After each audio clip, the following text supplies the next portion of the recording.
Nadiem Makarim, mantan Mendikbudristek, tadi sudah keluar setelah diperiksa sebagai saksi dalam kasus dugaan korupsi laptop Chromebook. Pada saat keluar dari gedung Kejaksaan Agung RI, Nadiem tadi menyebut bahwa Kejaksaan Agung memberikan kesempatan untuk memberikan keterangan.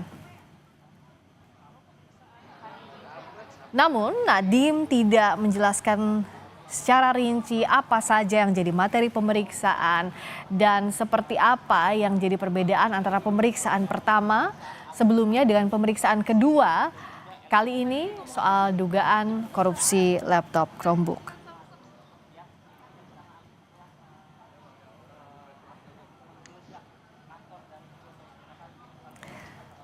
Sebelumnya Nadiem juga sempat diperiksa sebagai saksi pada bulan Juni lalu, pada akhir Juni, terkait dengan hal-hal yang perlu digali lebih dalam terkait proyek pengadaan laptop itu.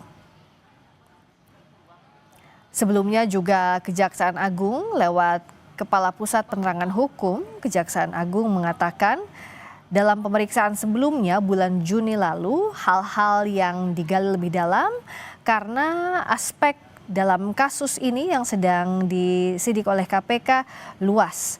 Ada dari sisi dana atau aspek dana sebesar kurang lebih 9,9 triliun rupiah yang dianggarkan dari pusat. Ada juga yang sudah ditransfer menjadi dana alokasi khusus atau DAK ke daerah. Karena kasus ini menyangkut anggaran yang berjumlah signifikan, Kejaksaan Agung juga pada saat itu menyebut masih ada data-data yang perlu dilengkapi. Karenanya penyidik pada Jaksa Agung Muda Bidang Tindak Pidana Khusus atau Jampitsus selalu menjadwalkan kembali pemeriksaan terhadap Nadiem Makarim untuk memastikan peran-peran para pihak yang terkait dalam proyek pengadaan ini.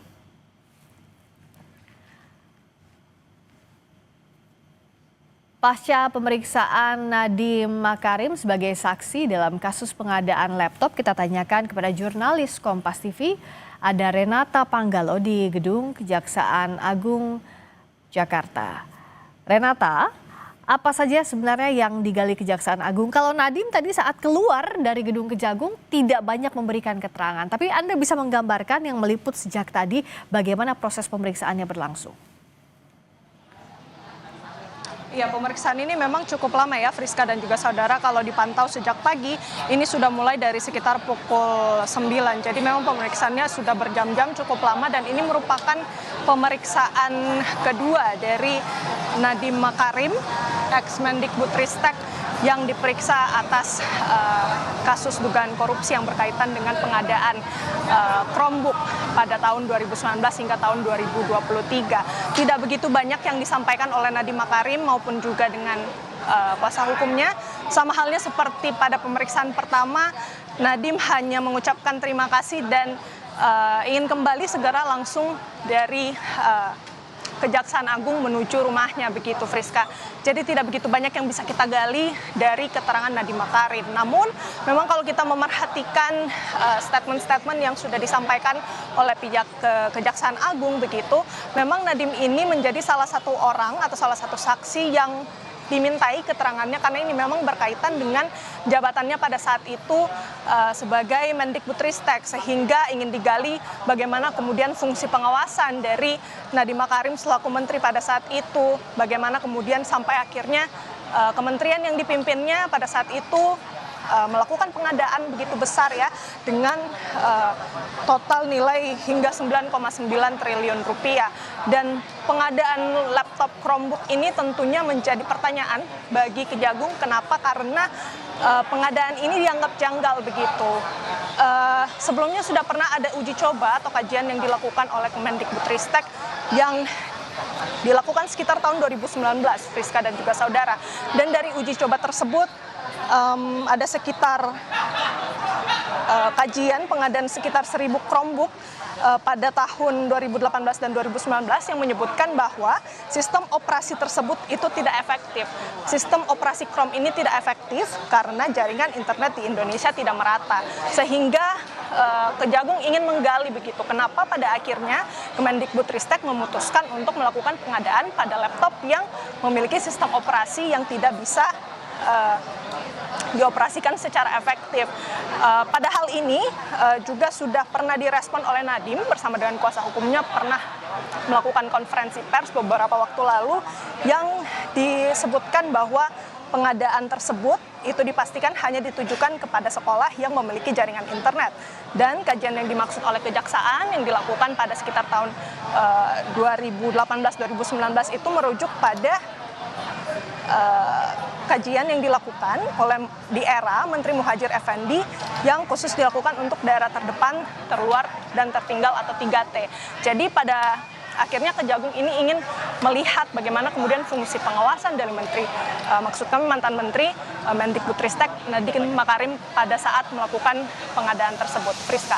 Renata, tadi juga Kejaksaan Agung kan melakukan jemput paksa terhadap Ibrahim Arif, konsultan perorangan rancangan perbaikan infrastruktur teknologi manajemen sumber daya sekolah Kemendikbudristek. Nah, bagaimana soal pemeriksaan ini? Ya, tentu kita tahu bahwa peran dari Ibrahim Arif ini, ia merupakan konsultan dari salah satu staf sus Nadiem Makarim yang bernama Juristan. Juristan ini masih di luar negeri, sehingga Ibrahim Arif ini kemudian dilakukan penjemputan paksa. Tadi kalau kita tanyakan kepada Indra Sihombing selaku kuasa hukum dari Ibrahim Arif bahwa bila dihitung dengan penjemputan paksa kali ini sudah bisa dikatakan ada 3 kali pemeriksaan yang dilakukan oleh Ibrahim Arif, dan terbuka kemungkinan juga bahwa dengan dihadirkannya Ibrahim Arif ini bisa saja dilakukan konfrontasi untuk menggali-gali lagi keterangan baik itu dari Ibrahim ataupun Nadiem yang baru saja selesai diperiksa. Namun kita tidak bisa berspekulasi apa-apa saja yang digali karena tentu ini kita masih menunggu keterangan dari Kejaksaan Agung. Masih terbuka kemungkinan akan ada konferensi pers yang dilakukan, namun kami belum mengetahui pada pukul berapa tepatnya konferensi pers itu dilakukan. Pada dasarnya Ibrahim Arif ini memang sekitar pukul 12:30 siang, ia dijemput di rumahnya di daerah Jakarta Selatan.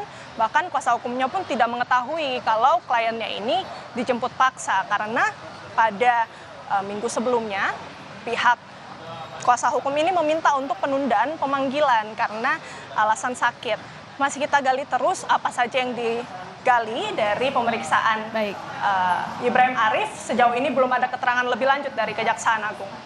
Baik, terima kasih Renata Panggal langsung dari Kejaksaan Agung, dan kita dengarkan kembali pernyataan Nadiem Makarim setelah diperiksa sebagai saksi di Kejaksaan Agung. Assalamualaikum warahmatullahi wabarakatuh.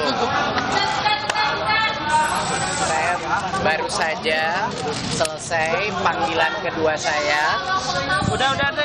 Dan saya ingin berterima kasih sebesar-besarnya kepada pihak kejaksaan karena memberikan saya kesempatan untuk memberikan penerangan terhadap kasus ini. Terima kasih sekali lagi untuk teman-teman media. Izinkan saya kembali ke keluarga saya.